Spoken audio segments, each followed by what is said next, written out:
പ്രാധാന്യമുള്ള ഒരു ദിവസം കൂടിയാണിന്ന്. ഈ നമുക്കറിയാം ദേവി എന്ന് പറയുന്നത് മഹാകാളി, മഹാലക്ഷ്മി, മഹാസരസ്വതി ഈ 3 ഭാവങ്ങളുടെയും സമന്വയമാണ്. ആ പരാശക്തിയെ ദർശിക്കാൻ വേണ്ടി അല്ലെങ്കിൽ അമ്മയുടെ അനുഗ്രഹം തേടിയാണ് ഈ ലക്ഷക്കണക്കിന് ആളുകൾ ഇങ്ങനെ മണിക്കൂറുകളായി ഇവിടെ ക്യൂ നിൽക്കുന്നത്. ഇവിടെ തിരുവനന്തപുരം മുതൽ കാസർഗോഡ് വരെയുള്ള ഭക്തരുടെ ഒരു വലിയ ഒഴുക്കുണ്ട്. നമ്മളിപ്പോൾ സംസാരിച്ചത് എല്ലാവരും അധികവും അതിൽ മലയാളികളാണ്. അതിൽ നിന്ന് അങ്ങോട്ട് തിരുവനന്തപുരം മുതൽ കാസർഗോഡ് വരെയുള്ള ആളുകളുടെ ഒരു ഒഴുക്കാണ് ഈ കൊല്ലൂരിലേക്ക് നമുക്ക് കാണാൻ സാധിക്കുന്നത്. മലയാളികൾ ഏറ്റവും കൂടുതൽ എത്തുന്ന ഈ ക്ഷേത്രത്തിൽ ഈ ദിവസത്തിനും അത് മാറ്റമില്ല എന്നുള്ളതാണ്. എത്ര വലിയ തിരക്കാണെങ്കിലും അത്രയും പുലർച്ചെ മുതൽ ക്യൂ നിൽക്കുന്ന ആളുകളെയാണ് നമ്മൾ കാണുന്നത്.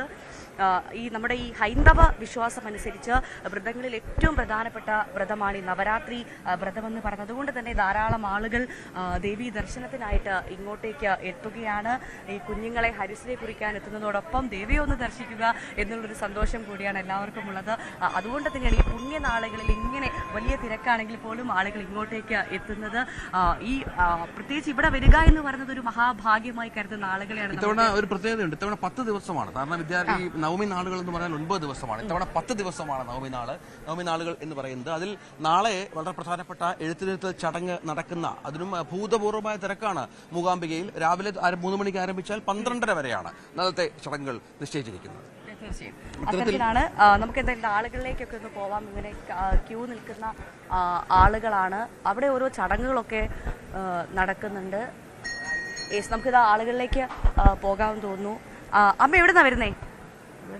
വടകരേതാണോ? ആദ്യമായിട്ടാണോ ഇവിടെ വരുന്നേ? എല്ലാ വർഷം വരും. ശരി. അമ്മയെ കണ്ട് മടങ്ങുമ്പോ എന്താ ഒരു അനുഭവം? എല്ലാ വർഷവും വരും അല്ലേ? എല്ലാ വർഷവും ഇങ്ങനെ വരുമ്പം അമ്മയ്ക്ക് എന്തെങ്കിലും അമ്മ ആഗ്രഹിച്ച കാര്യങ്ങളൊക്കെ നടക്കാറുണ്ടോ? അങ്ങനെയൊന്നും ആഗ്രഹിക്കില്ല. വലിയ ആഗ്രഹമൊന്നുമില്ല. ആരൊക്കെയാ കൂടെ ഉള്ളത്? വടകര തന്നെയാ. എന്ത് ചെയ്യുന്നു അവിടെ? ജോലി ചെയ്യുന്നു? എല്ലാ വർഷവും വരും അല്ലേ? എത്ര കഷ്ടപ്പെട്ടാലും അവധി കിട്ടിയില്ലെങ്കിലും വരും. അമ്മയെ കണ്ട് മടങ്ങും അല്ലേ? അതൊരു എല്ലാ വർഷത്തെ ഒരു റുട്ടീനാണ് അല്ലേ? ശരി ശരി. ഇവിടെ എവിടുന്നാ വരുന്നത്? കോഴിക്കോട് എവിടെയാ? ആദ്യമായിട്ടാണോ? അല്ല, എല്ലാ വർഷവും വരാറുണ്ട്. അവിടെ തന്നെ ആയിരിക്കും അല്ലേ? ചേട്ടന്റെ പേരെന്താ? ആദ്യമായിട്ടാണോ വരുന്നത്? അല്ല, എല്ലാ വർഷവും വരും. എത്ര മണിക്ക് ക്യൂ നിൽക്കാൻ തുടങ്ങിയതാ? കുറച്ച് സമയമായി. ഇതിൽ വേറെ ആളോ ഇതിലൂടെ കയറിയതാണ്. 2 മണിക്കൂർ 3 മണിക്കൂറൊക്കെയാണ്. അതെ, ആളുകൾ കുഞ്ഞുങ്ങളൊക്കെ കിടന്ന് ക്ഷീണിച്ചുറങ്ങിയും തോന്നുന്നു. പൊലച്ചേക്ക് എങ്ങാൻ വീട്ടുകാർ വിളിച്ചുണർത്തി കൊണ്ടുവരുന്നതായിരിക്കും. അപ്പൊ എന്തായാലും നമുക്കറിയാം കൊല്ലൂർ മൂകാംബിക അറിവിന്റെ ദേവിയാണ്, വാക്കുകളുടെ ദേവിയാണ്, കലകളുടെ ദേവിയാണ്, ഭക്തർക്ക് അനുഗ്രഹ വരദായിനിയാണ്. അതുകൊണ്ട് തന്നെ ഏറ്റവും കൂടുതൽ കുഞ്ഞുങ്ങളെ ഈ ദിവസം വിളിച്ചാൽ വിളിപ്പുറത്താണെന്നാണ് ഭക്തരുടെ വിശ്വാസം. അതുകൊണ്ട് തന്നെ പറഞ്ഞതുപോലെ നമ്മൾ അങ്ങോട്ട് ദേവിയെ കാണണമെന്ന് ആഗ്രഹിച്ചാൽ ഒരുപക്ഷെ സാധിച്ചൊന്നും വരില്ല. ടിക്കറ്റ് ഒക്കെ ബുക്ക് ചെയ്ത് ഹോട്ടൽ റൂം ഒക്കെ ബുക്ക് ചെയ്താൽ പോലും അവിചാരിതമായ കാരണങ്ങളാൽ ഒരുപക്ഷെ അത് യാത്ര ക്യാൻസൽ ആയേക്കാം. പക്ഷെ ദേവി വിചാരിക്കണം നമ്മളെ കാണണം അല്ലേ? നമ്മളെ കാണണമെന്ന് ദേവി വിചാരിച്ചാൽ മാത്രമേ കൊല്ലൂർ മൂകാംബിക ക്ഷേത്രത്തിൽ വന്ന് ദേവിയെ കണ്ടു മടങ്ങാൻ സാധിക്കൂ എന്നുള്ളതാണ് ഏറ്റവും പ്രധാനപ്പെട്ട ഒരു കാര്യം. അത് അനുഭവമുള്ള ഒരുപാട് ആളുകൾ നമ്മളോട് സംസാരിക്കുകയും ചെയ്തു. അപ്പോൾ നമ്മൾ പറഞ്ഞതുപോലെ ഈ വാഗ്ദേവത ആയതുകൊണ്ട് തന്നെ കൂടുതലും മാതാപിതാക്കൾക്ക് കുട്ടികളെ ഇങ്ങോട്ട് കൊണ്ടുവരണം. അതേപോലെ കലകളുടെ ദേവിയാണ് മൂകാംബിക അമ്മ എന്ന് പറയും. അതുകൊണ്ട് തന്നെ ഈ കുഞ്ഞുങ്ങളുടെയൊക്കെ ചിലങ്കകളായാലും അങ്ങനത്തെ കാര്യം പൂജിക്കാനും ഒക്കെ ഇവിടേക്ക് ദൃശ്യങ്ങളൊന്ന് കാണാം പ്രേക്ഷകർക്ക്. ഇതാണ് നമ്മുടെ ഉച്ചയ്ക്ക് 1:15 എഴുന്നള്ളിക്കുന്ന പുഷ്പരഥം. അത് തയ്യാറെടുക്കുകയാണ്. പുഷ്പരഥ ഘോഷയാത്രയ്ക്കുള്ള രഥം തയ്യാറെടുക്കുകയാണ്. ഈ രഥത്തിലെ ഈ പീഠത്തിൽ മൂകാംബിക ദേവിയെ ഇരുത്തി 3 വട്ടം ക്ഷേത്രത്തിന് ചുറ്റും വലം വെക്കുക എന്നുള്ളതാണ് ഏറ്റവും വൈശിഷ്ട്യമായ ഒരു ചടങ്ങ്. രഥം പൂർണ്ണമായും പുഷ്പാലങ്കൃതമാകും.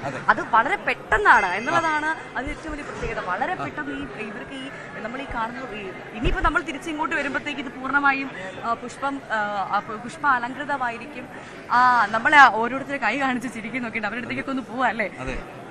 നിന്റെ നാട്ടുകാരാണെന്ന് സംശയമുണ്ട്. അപ്പൊ എന്തായാലും ഈ പുഷ്പരഥത്തിന്റെ ദൃശ്യങ്ങൾ പ്രേക്ഷകർക്കായി ഒന്നുകൂടെ കാണിക്കണം. ഏറെ മനോഹരമായി അലങ്കരിച്ചുകൊണ്ട് പൂർണ്ണമായും ഇതിപ്പോൾ അലങ്കാര പണികൾ ഏതാണ്ട് പകുതി ആയിട്ടേ ഉള്ളൂ. ബാക്കി ഈ പൂർണ്ണമായും പുഷ്പങ്ങളാൽ അലങ്കരിച്ച ഒരു രഥം ഈ ക്ഷേത്രത്തിന് ചുറ്റും 3 തവണ ക്ഷേത്രത്തിന് ചുറ്റും പ്രദക്ഷിണം വെക്കുക എന്നുള്ള കോഴിക്കോട് ഏറ്റവും പ്രധാനമായ ചടങ്ങാണ്. ഞങ്ങൾ ഇന്നലെ എത്തി അല്ലേ? ശരി. ആദ്യമായിട്ടാണോ വരുന്നത്? അല്ലല്ല ഞങ്ങൾ മൂന്നാമത്തെ വട്ടമാണ്. പ്രാവശ്യം എന്റെ പരിചയക്കാരാണ്, നാട്ടിലുള്ള ആളുകളാണ്. ചേച്ചീൻ്റെ ഇടത്തിയമ്മയായിട്ട് വരും ഇവിടെ. ഓക്കെ, അപ്പൊ ശരി, നടക്കട്ടെ, തൊഴുതോട് പോയിട്ട്. അപ്പൊ അങ്ങനെ നാട്ടുകാരാണ്. ഇവിടെ ഇതാ നമ്മൾ കാണുന്നത് പുഷ്പരഥങ്ങൾ ഒരുങ്ങിക്കൊണ്ടിരിക്കുകയാണ്. 1:15 പൂർണ്ണമായും പുഷ്പരഥ ഘോഷയാത്ര നടക്കും. 3 തവണ രഥം ക്ഷേത്രത്തിന് ചുറ്റും പ്രദക്ഷിണം വയ്ക്കും. അത് തന്നെയാണ് ഏറ്റവും പ്രധാനപ്പെട്ട കാഴ്ച. അതൊരു ഭക്തി നിർഭരമായ കാഴ്ചയായിരിക്കും. മഹാനവമി നാളിൽ രഥത്തിൽ ദേവി എഴുന്നള്ളത്ത് ദർശിച്ച അനുഗ്രഹം നേടാൻ പതിനായിരങ്ങളായിരിക്കും ആ സമയത്ത് കാത്തു നിൽക്കുക. എന്തായാലും നാളെ ഇനി വിജയദശമിക്കുള്ള ഒരുക്കമാണ്. പുലർച്ചെ 3 മണിക്ക് തന്നെ നാളെയും ക്ഷേത്രത്തിൽ നട തുറക്കും.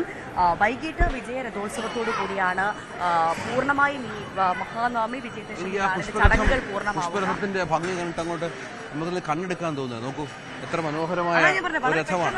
അതിന്റെ അലങ്കാരങ്ങൾ കഴിയും. ഇപ്പൊ തന്നെ നമ്മൾ വരുമ്പോൾ പകുതിയായിരുന്നു, നമ്മൾ അന്ന് ക്യാമറ അങ്ങോട്ട് തിരിച്ചപ്പോഴത്തേക്ക് അത് പൂർണ്ണമായിക്കൊണ്ടിരിക്കുകയാണ്. പുഷ്പരഥോത്സവത്തിനുള്ള ഒരുക്കങ്ങളാണ് ഇപ്പോൾ ക്ഷേത്രത്തിൽ നടക്കുന്നത്. ആ കാഴ്ചകളാണ് പ്രേക്ഷകരെ കാണിക്കുന്നത്. വലിയ കണ്ടില്ലേ, വലിയ രഥമാണ്.